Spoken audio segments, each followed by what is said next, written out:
Welcome to another episode of Confabulation. It's been a long year, but we finally made it to the last month, which means we're in holiday season mode. Today I'm joined by my co host Beto, and in this episode, we'll be discussing how someone experiencing domestic violence can approach safety planning and the significance of the holiday season when it comes to domestic violence.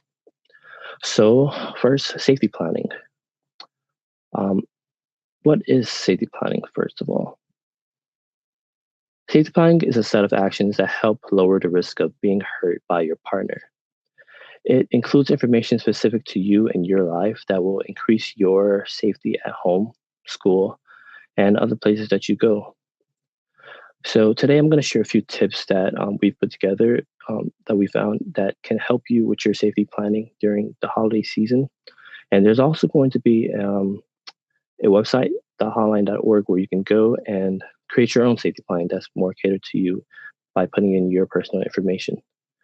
So one of the first tips we found is to have a safety plan, and that means identifying safe places for you, your emergency contacts, and having an exit strategy if necessary. So safe places. Find places that you can find that are safe, such as like a church or just a safe home or even a shelter.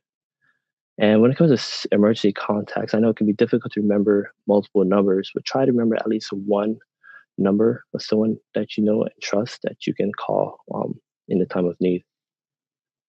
Number two, communicate with trusted people related to number one. So share your plans and concerns with family and friends for support.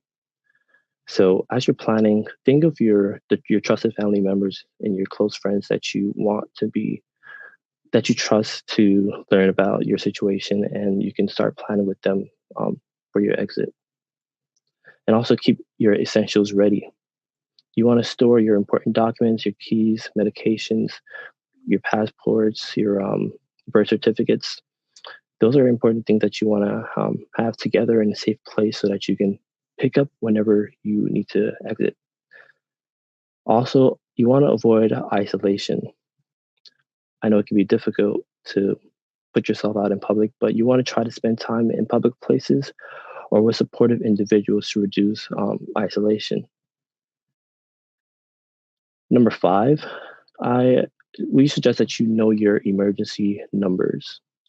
So you can create a list on a sheet of paper that you can keep personal of local emergency helplines and shelters that you can keep handy and call when necessary.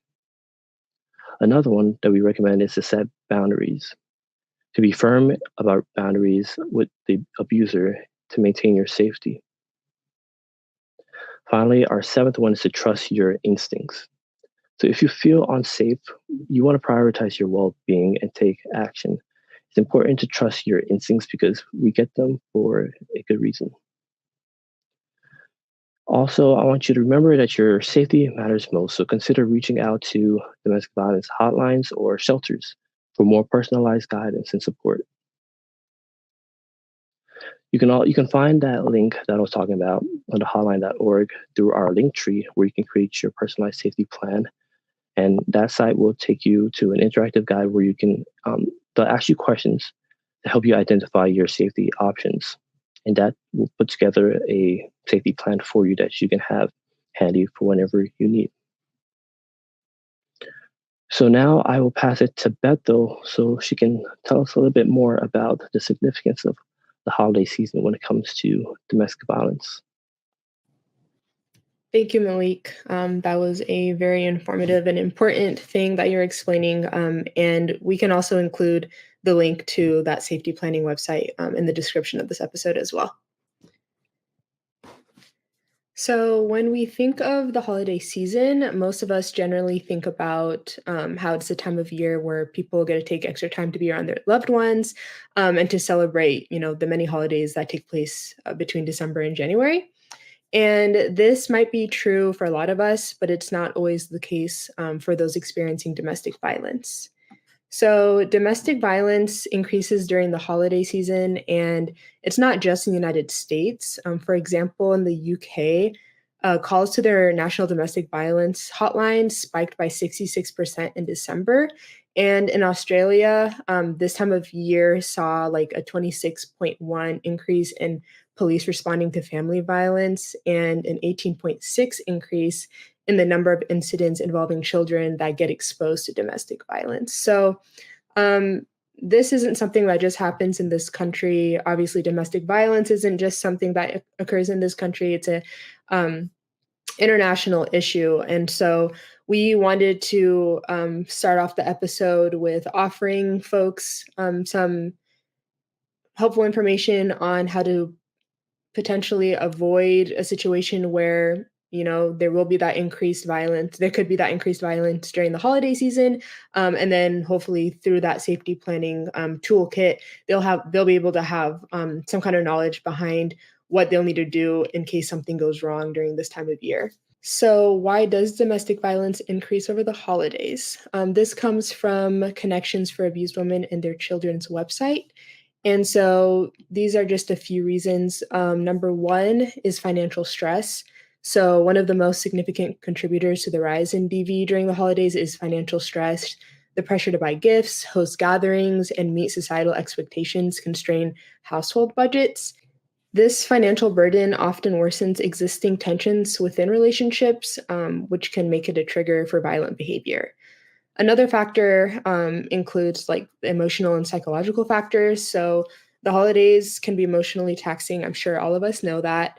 The expectation to maintain a cheerful demeanor, coupled with the stress of family interactions, can lead to heightened emotions. And so, for those who are already in volatile relationships, these emotional triggers can escalate conflicts into physical violence. And another factor is increased alcohol consumption. The holiday season usually means that there's an increase in alcohol consumption, which is a well known risk factor for domestic violence. And as we know, alcohol can impair judgment and lower inhibitions, making it easier for underlying tensions to erupt into physical confrontations.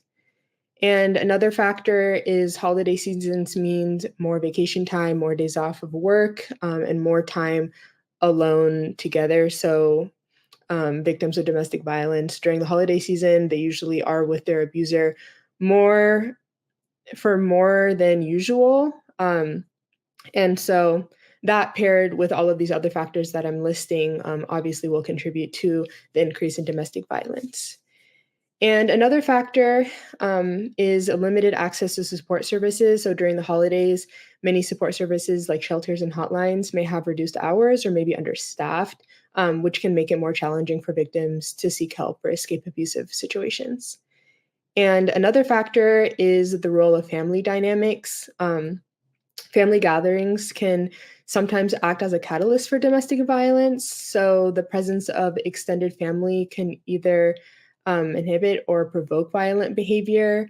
So, in some cases, family members may even normalize the abuse, which would make it difficult for victims to speak out. And lastly, this last factor is the illusion of togetherness. So, the societal emphasis on family and togetherness during the holidays can also be a contributing factor. Victims may be more reluctant to leave or report their abusers during this time, fearing that they'll ruin, the holidays for their children and those around them, who are usually around when they observe those holidays. As allies, or anybody who may have somebody in their life experiencing domestic violence, we can do our part during this time of year by being a little bit more hyper aware and making sure that those around us aren't acting unusual or anything like that. So, some things to look for, courtesy of Women Against Crime. One, physical signs, so bruises or cuts that look worse than the explanation behind them. Wearing unusual clothing to cover up their body, so like to cover up from scars, bruises, etc. Another thing to look for are emotional signs. So if somebody is being unusually quiet or fearful, or they just kind of like seem really out of it, kind of just dazing off all the time, an increase in anxious behavior that's kind of like comes out of nowhere, and being vocal about depression or sharing suicidal thoughts, specifically during this time of year, that's something to look out for. And as well, an increase in drug or alcohol consumption. And one last thing that you can look out for is this person's change in their, day-to-day activities. So being late or canceling on events or like other social gatherings super last minute or more than usual, and avoiding social gatherings with people that they tend to usually enjoy being around them. Because of course, not all social gatherings for the holiday season are great, but there are those moments where, if you have some kind of gathering with your friends for the holidays or like a white elephant kind of thing, but this person doesn't show up and it kind of doesn't seem like something that they would do, that could be something you could look out for. And of course, these signs don't always mean something concerning. But if you have a feeling something might be wrong, just you can make it known that you're somebody that your friend or family or loved one can open up to, and that you're a safe person to talk to and to ask for help from. And this information paired with the safety planning information that Malik shared earlier, even as allies ourselves, knowing what goes into safety planning is helpful during this time of year because it might be necessary. So you might need to help somebody with safety planning during this time of year. Um, of course, during the entire year, it's something that would be helpful to know in case something happens at any time. But because of this increase in domestic violence during the holiday season, it's really important to have some kind of general knowledge about this topic, just so that the person that's reaching out to you for your help doesn't feel like they have to do, all the research, or they just might want somebody by their side to kind of validate that what they're doing is correct. And because you have that background, you'll be able to let them know that they're either missing things or they have everything, figured out. Thank you so much for tuning into this week's episode of Confabulation. We hope that you've learned a little more about why this time of year can be difficult for victims and survivors of domestic violence, and what we can do for those of us who are allies or have these people in our lives that are experiencing abuse, what we can do to help them during this time of year. Before we wrap up, we do want to share that there are still a few more days to register for our annual Holidays event that's taking place on December 9th, so in about a week, or less than a week. It'll start at 10 a.m., and you must RSVP to attend so that you know where to show up. You can follow our social media, our Instagram, so that's at our underscore sisters underscore house, or our Facebook, which is just our sister's house, to see more details and to access the Eventbrite where you can register for the event.